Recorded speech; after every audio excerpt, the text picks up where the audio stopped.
Hello everyone, Shinto Bean here playing some more Warhammer combat cards. Now to be honest, I haven't actually been playing combat cards a huge amount in the past few weeks. Not since the last big anniversary event ended. There hasn't really been a whole lot to talk about since then.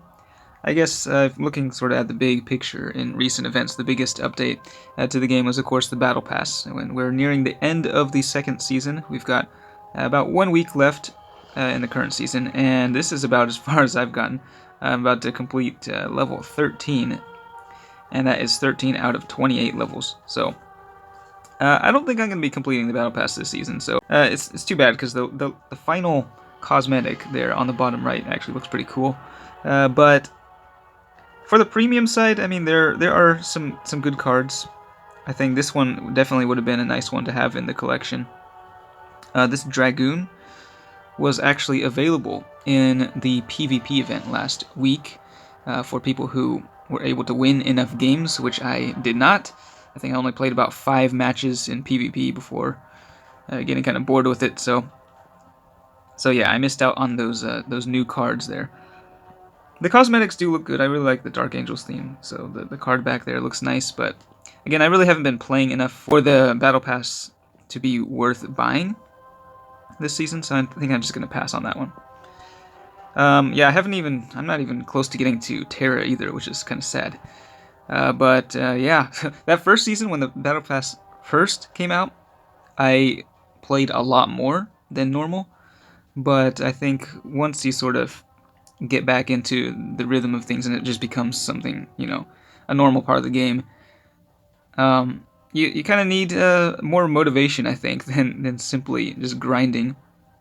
Even though the rewards are really good in the Battle Pass, it's just a really big time commitment.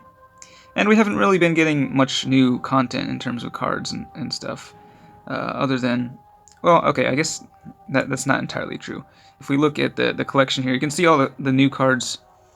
I think if we swap this one, the filter to descending, you can see all the cards that I don't have. So actually, yeah, a couple weeks ago, there were only a couple cards in here that were grayed out, but now there's actually quite a few more, like this guy. Yeah, this guy you did have to purchase with actual money, as well as I think this dude. He's been out for a little bit now. And then yeah, this guy was for the Battle Pass and those PvP players who got through a lot of those matches. This was also another sort of limited time offer in the shop.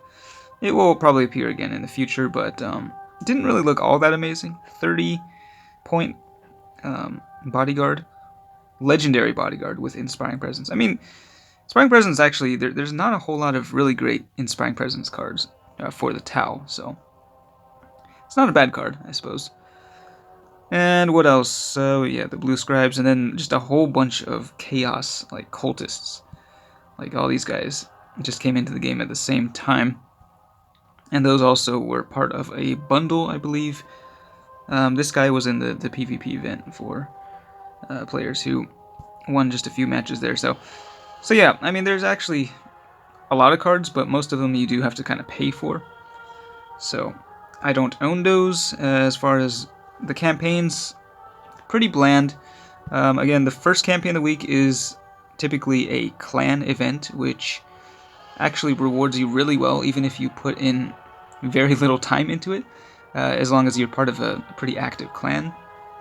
And then the second campaign of the week, last week it was a PvP event, but they've been doing more modifiers, which is something I really wanted to see maybe like 2 years ago. So yeah, they've been incorporating modifiers a lot more just in the regular campaigns, but they haven't really done any new modifiers recently. It's just sort of the same ones cycling over and over again. So yeah, not a whole lot of new stuff to talk about really, but I'll just play a match here. One of the missions I have for today is to win games as Aunva, so Tau are still at the bottom of my factions, but we'll just go ahead and play a little match here and see if we can get some good buffs from Aunva's special rule. As long as we're playing against a ranged, preferably a ranged deck, but also melee is fine. Up against the Zephyr Blade. pretty low ranking player here by the looks of it. Yeah, pretty low levels. We'll go ahead and deploy the big old Riptide, level 8. And we can one-shot one of these guys. They have the initiative. But actually, with Anva, yeah, going second is actually beneficial. Because they'll attack you, and then you'll get to retaliate for even more damage. I have the healer in here. I think he combos well with these guys, but I think we're just going to throw the Krutox Rider down at the beginning. They've got Barrage. We're going to be getting hit by all kinds of stuff, which will give us all kinds of buffs, and we'll probably be able to wipe the board with the counterattack. We'll see. Alright, so the Krutox gets buffed like twice every time it takes damage. So it's already a whole lot of damage coming back at the enemy. We did get debuffed by the outflank, but we'll still be able to deal quite a bit on the next turn, I think. The Riptide's at 132 ranged, the Broadside at 89, and the Krutox Rider already quite strong.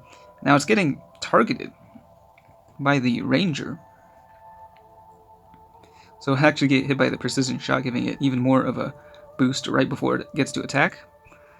And we'll go ahead and, yeah, we'll use the ranged attack. The Riptide has enough, well, yeah, never mind. They're going to be targeting the Krutox, so that thing is actually going to go down, unfortunately. Yeah, I had a lot of range there, but Zephyr Blade is able to deal some pretty good damage, even these lower level cards. I think we're going to go ahead and throw down some healing, just to keep our guys, our big guys, in the game a little bit longer. This guy's relatively new, so still only at level 3 as a tier 1 Medicae. Not very strong. But yeah, this Broadside all of a sudden dealing more damage than most barrage units, even the most powerful ones in the game. This guy hanging on at 1 health. Alright, they're going to deploy the final cards, and we can finish this game. I think yep, we've definitely won this one, I think. Alright, so that is the killing blow. Barrage taking out the Warwalker, and then that little guy dealing 62 damage. So yeah, those are the type of games you like to... Those are the best matchups for Anva, I think. So I'm hoping that there's some new content released soon. I think there's going to be a new Tau Warlord coming relatively soon. That is, they hinted at that in the roadmap for the summer they released a while back. I think a lot of us thought that it would be released in the Tau campaign last week, but that did not happen. So hopefully it's a Kroot. That'd be fun to see a Kroot Warlord. But yeah, when it does come out, I will definitely do a video on that. But let me know how the game has been going for you recently. If you found in this second season with the Battle Pass, have you been as motivated to play as when the Battle Pass first came out? Are you playing more or playing less? And I've been looking at the Discord a little bit from time to time, and it seems like the developers are less active on there than they were before. Also, the developer blog, they used to release that at the end of each season, but in the last season there was no developer blog. There were actually no changes, I think, no balance changes. So I know that's another thing that a lot of players really look forward to at the end of each season. So I think that's another kind of thing that has made it a little less exciting to play this season. With nothing changed, there's really nothing new to try out. It's just the same old thing. So same old routine. But anyway, that's it for this one. Thanks for watching, and I will see you next time.